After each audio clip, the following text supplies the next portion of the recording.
Assalamualaikum, jumpa lagi dengan aku Enisa Yuliati. Kali ini aku mau kasih tahu cara bikin lumpia isi rebung lengkap juga dengan saus nanas. Dan juga aku bakalan bagi tips trik agar kulit lumpia kamu nggak robek atau pecah saat digoreng. Dan garingnya juga akan tahan lama walaupun kualitas murahan. Yuk langsung aja ke cara membuatnya. Untuk bahan utamanya selain rebung aku juga menggunakan udang juga dada ayam.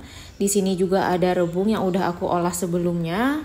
Toge atau cambah panjang, kulit lumpia tentunya, tepung bumbu dan juga tepung tapioka, bawang putih, separuh bawang bombay, bawang daun cincang, garam, gula, juga merica bubuk. Di sini juga aku pakai kecap asin dan minyak wijen, tepung tapioka, juga ada larutan tepung terigu untuk lem kulit lumpianya. Yang terakhir minyak untuk menumis, selain untuk menggoreng ya teman-teman. Langkah pertama aku mau rajang si rebung. Aku rajang panjang menyerupai korek api. Untuk rebungnya udah aku olah sampai empuk dan matang juga. Dan bau khas dari rebungnya juga udah benar-benar hilang. Untuk cara pengolahan rebung dengan baik dan benar sebagai berikut ya teman-teman. Cara pengolahannya untuk rebung yang udah bersih dari kulit luar atau kulit kerasnya, aku potong tipis-tipis agar masaknya cepat atau pengolahannya juga tidak memakan waktu yang lama. Iris tipis-tipis semua, aku belinya kurang lebih hampir 1 kiloan, dapat 2 biji kayak gini. Kita iris tipis sampai selesai. Udah aku siapkan air rebusan dan saat udah mendidih aku tambahkan 1 sendok makan baking powder dan 1 sendok makan garam. Kita masukkan irisan rebung pada rebusan air baking powder juga garam.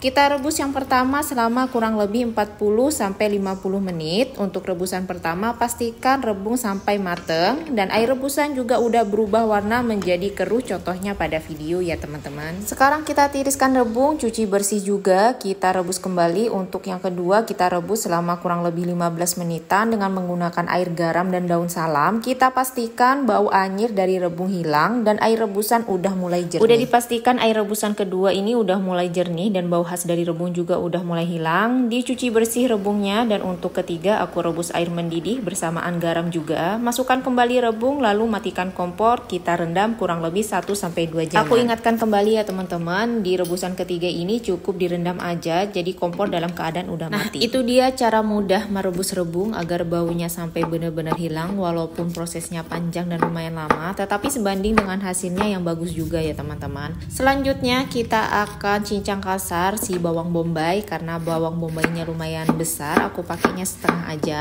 Untuk penambahan bawang bombay tujuannya agar rasa manisnya juga keluar.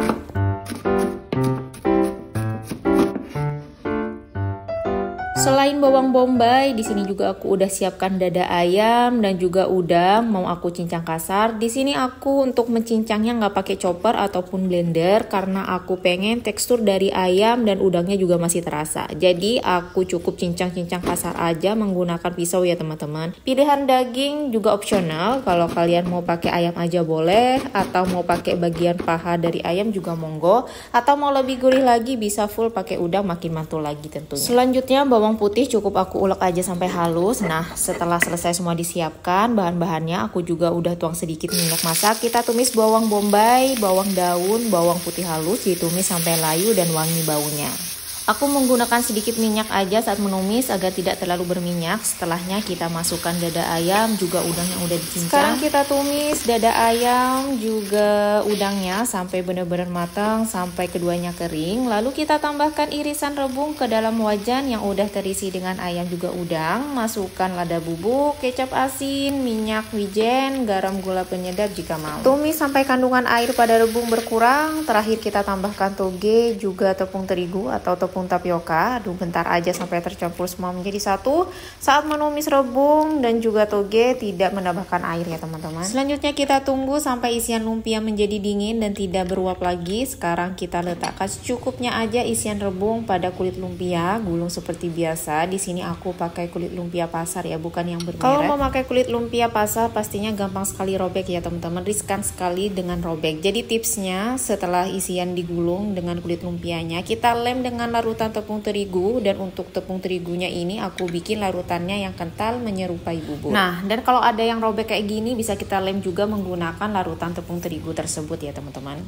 Perlu diperhatikan juga ya teman-teman, untuk kulit lumpia kamu jangan sampai terlalu kering ya. Walaupun isian lumpianya udah dingin, dia akan tetap robek kalau si kulit lumpia udah benar-benar kering banget, jadi nggak elastis lagi. Satu tips lagi dari aku, untuk isian sayur lumpianya jangan terlalu berair ya teman-teman. Maka dari itu penting banget tadi aku taburi tepung terigu saat menumis togenya. Terakhir sekali, ini tips terakhir ya teman-teman. Kalau udah digulung, kita lumuri lumpia dengan tepung bumbu, juga tepung tapioka. Nah ini kita cover kulit lumpia agar garing, tahan lama, tidak cepat lembek. Kalau ada lebihan bisa kita frozen menggunakan twin wall kayak gini. Bahan saus cocolan di sini ada bawang merah, bawang putih, cabai rawit, ada tomat juga, dan sedikit buah nanas. Garam, gula, juga penyedap opsional. Kita akan rebus semua bahan kecuali nanasnya. Rebus sampai matang. Setelah direbus, tiriskan dan haluskan semua bahan bumbu saus termasuk dengan nanasnya tadi. Kalau misalnya mau di blender juga boleh, tapi di blendernya kasar aja. Selanjutnya kita tumis bentar, beri perasa, biarkan menyatu rasa asin, manis, pedas, asamnya. Lalu matikan kompor setelah dicek rasa. Kalau kalian pengen sedikit encer, boleh ditambahkan air dan perasa, garam, gula juga ditambahkan. Tapi kalau aku gini aja biar kental, makin mantap lagi. Sekarang kita lanjut goreng lumpia ayam udang ini dengan minyak yang banyak. Api sedang cenderung kecil agar tidak cepat gosong si kulit lumpianya. Digoreng perlahan agar kulit lumpia garing sampai ke dalam dan garingnya bakalan tahan lama. Jangan lupa dibolak-balik, digoreng sampai kuning kecoklatan atau sampai golden brown. Nah dan yang terakhir sekali, pastikan setelah digoreng tiriskan minyak agar minyaknya cepat turun. Kalau enggak bakalan bikin lumpia kamu berminyak banget, cepat lembek dan enggak crispy lagi. Kalau lumpianya udah hangat-hangat kuku, kita cocol lumpia dengan saus nanasnya, dan kali ini aku mau sedikit ASMR aja. Gurih dari ayam dan udang, krenyes dari rebung, dan garing dari kulit lumpianya ditambah cocolan yang asam, manis, pedas. Enak banget.